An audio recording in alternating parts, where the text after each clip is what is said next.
What next for Anthony Joshua and Tyson Fury? The answer's obvious, isn't it? Each other.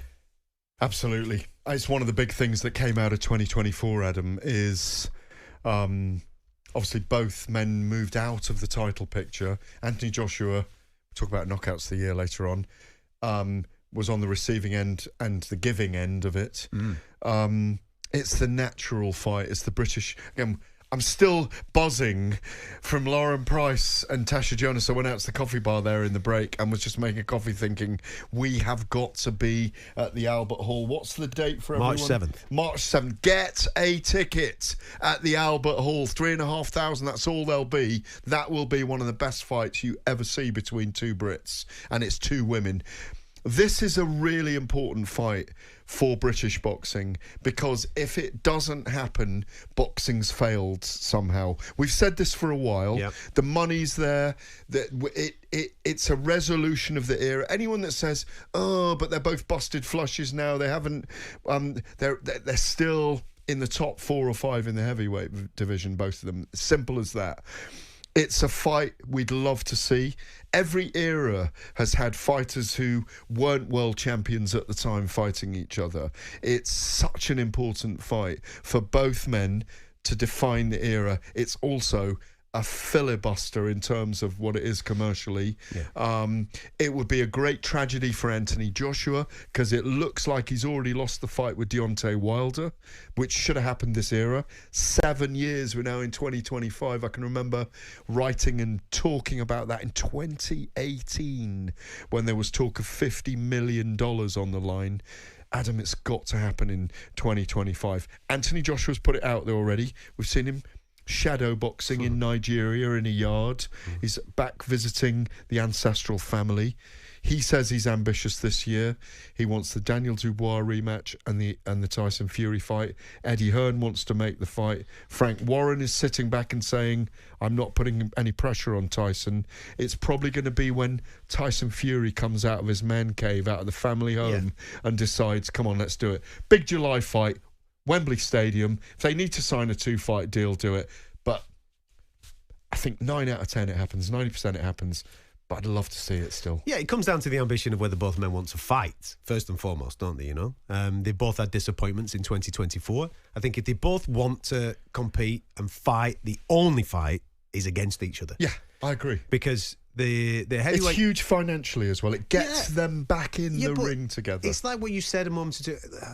I'm sure both of them are all right for cash. I'm sure they've done okay. And now, don't get me wrong, they're not going to do it for nothing. I'm sure there'll be a nice pot thrown their way. But this is kind of the wrapping up or the tying of the bow on a conversation that has been going on for far too long. Fight fans have been having this debate, Anthony Joshua or Tyson Fury, for such a long, long period of time.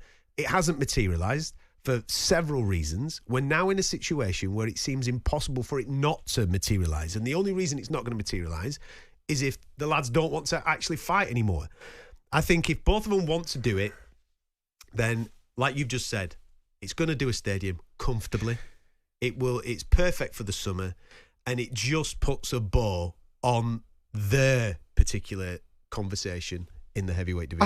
I think the ambience, the attitude of both men as well. Anthony Joshua, after being knocked out by Daniel Dubois and demolished ultimately, even though he fought back in that 5th round, we were there, of course, with talkSPORT.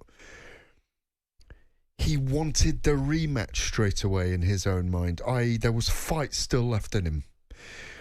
Tyson Fury was the same when he lost to Alexander Usyk in Riyadh. He thought he'd won. The dog was still there in him. They both talked about an appetite for fighting. I think Joshua, I don't know if I've got audio here, but Anthony Joshua has met with the president of Nigeria in Abuja and reflected on his 2024, and he wants to fight Fury. And I get it. Do you not get it that he wants to fight Fury? It's a great fight for him. Yeah, absolutely. I think, like I said, I don't think there's been a doubt for me with Anthony Joshua wanting to fight Tyson Fury. I think this whole conversation, let's be dead honest about this whole conversation is going to be guys obviously coming to peace with them not fighting for the top prizes in the division. That's not what they're going to be doing. They're not going to be fighting for the heavyweight championship of the world. They're going to be fighting for the heavyweight championship of each other. That's what they're going to do. That's what they're doing. Exactly. And the conversation for such a long period of time has been, from fight fans, I think Joshua will beat Fury. I think Fury will beat Joshua. That's what this conversation is. Now, they'll be well recompensed for that, but do they have the fire to put themselves through a camp in order to go and do that? Is their ego still there? Does it still burn bright? Do they still want to see who the better man is? If the answer to that question is yes from both guys, the fight makes absolute perfect sense. I think it appeals massively to the casual audience. It does. And even though there are higher level, maybe better fights in the division, in other divisions, this is still the biggest fight in British boxing. It's huge commercially, because anyone that says, "Oh, it's pointless having this fight now," why? You will still watch it. Well, that's the point about having fights. It's a fight you will watch. Championship of each other doesn't matter. They don't need a belt. Simple as that. They do not need a belt. They've earned that collateral. I know that we did it in an arena. But yes, 4 years ago would have been perfect as well, by the way. Listen, before the third Wilder fight, caused by arbitration on Tyson Fury, we had 2 fights signed in Saudi Arabia, didn't we? Yes. We had them signed. Listen, 4 years ago. All this conversation is going to come out. If they sign this fight, you're going to hear this. People are going to say, "Oh, it's past its sell-by date, it's this, it's that." Listen, sack all that. Did people turn up to go and watch Amir Khan against Kell Brook? Yes, they did, right? Okay, we got a one-sided fight. But they turned up. The pomp, the ceremony, the ambition, the thirst for it was still there, well past its sell-by date. But this isn't as fast sold as that fight. Let me finish. Or as fast sold as Mayweather and Pacquiao. Let me finish. I will, indeed. Right? If my point is with the fight fan is that if you were into that, you have to be into this. Exactly. Because we're nowhere near where them boys were at that particular time. Yeah, exactly. We're only just a little bit past the elite level for these two lads. Well, they've just both been... Look, Dubois and Usyk have beaten these two guys. Yeah. They're still in habit. Anthony Joshua could still be a heavyweight champion of the world. Tyson Fury could still come back and be a heavyweight champion of the world. If they wanted to continue, they could. Are you talking politically now? Are you talking like if belts came available and stuff like that? If they had the ambition to return and become heavyweight champions of the world, they're both capable of it. And beat who? And beat whoever's the champion at the Alexander time. Usyk is the champion. Now, but what I'm saying is if they stayed in the game beyond 2025... And then Usyk clears off? Into 2026... Yeah, yes, of course. Right, so if Usyk's no longer there, then of course then they can... But Usyk can be beaten. He could be beaten as well. I'm not suggesting that they're going to have a trilogy, either of them, with Usyk. No. But what I'm saying is, if ambition burns in them, they could fight for 3 or 4 more years. I'm suggesting it may be the last year for Tyson Fury. Okay. I don't know that. Yeah. I don't know inside his head. Okay. But what more's he got to achieve? Does he want to come back... Nothing. This is the fight.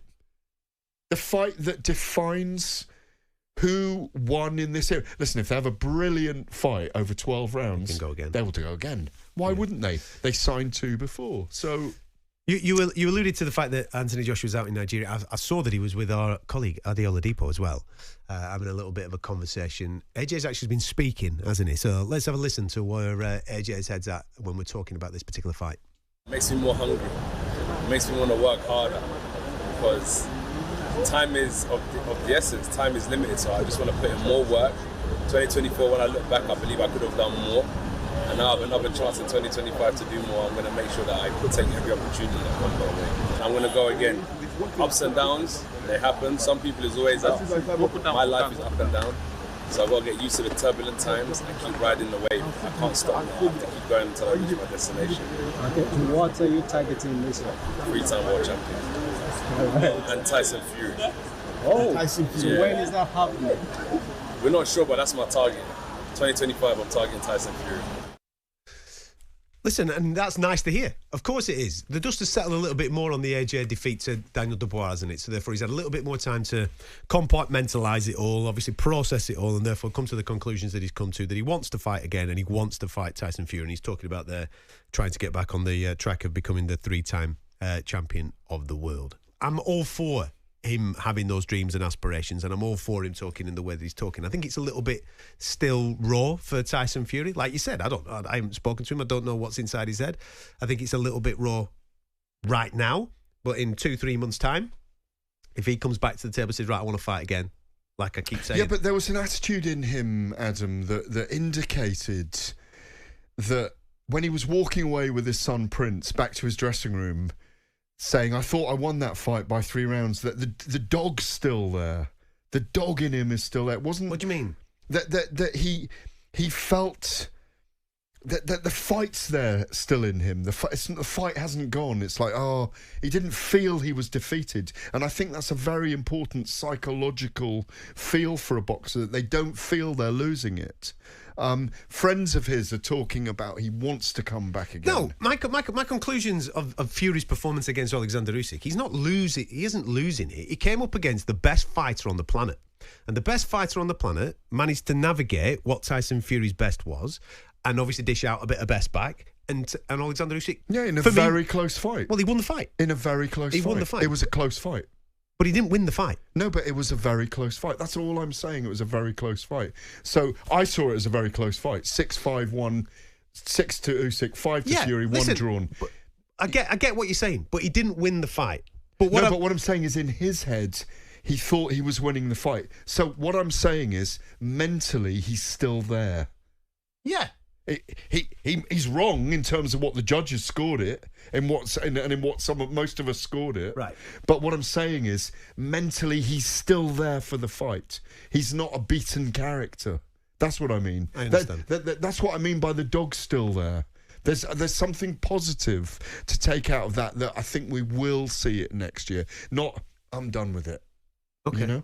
That's what I mean. Do you then think we will see Anthony Joshua versus Tyson Fury? 89% yes in 2025. 89%, that's pretty precise. 90, go 90. Well, it's all precise. 90 is precise. If I say 87%, that's precise. Okay. I'm going to go 88%. What are you going? I'll go 86. There we go. 86% certain that we will see that particular fight. But one thing that I am absolutely certain of is that regardless of belts, regardless of titles, regardless of whatever we're obviously dreaming about in 2025, Anthony Joshua versus Tyson Fury for British fight fans is still the biggest commercial fight that can be made. And if it's competitive, if it's a cracker, I'm sure they'll do it again because it'll make an absolute ton of cash. On AM, on DAB, via the talkSPORT app and on your smart speaker. talkSPORT.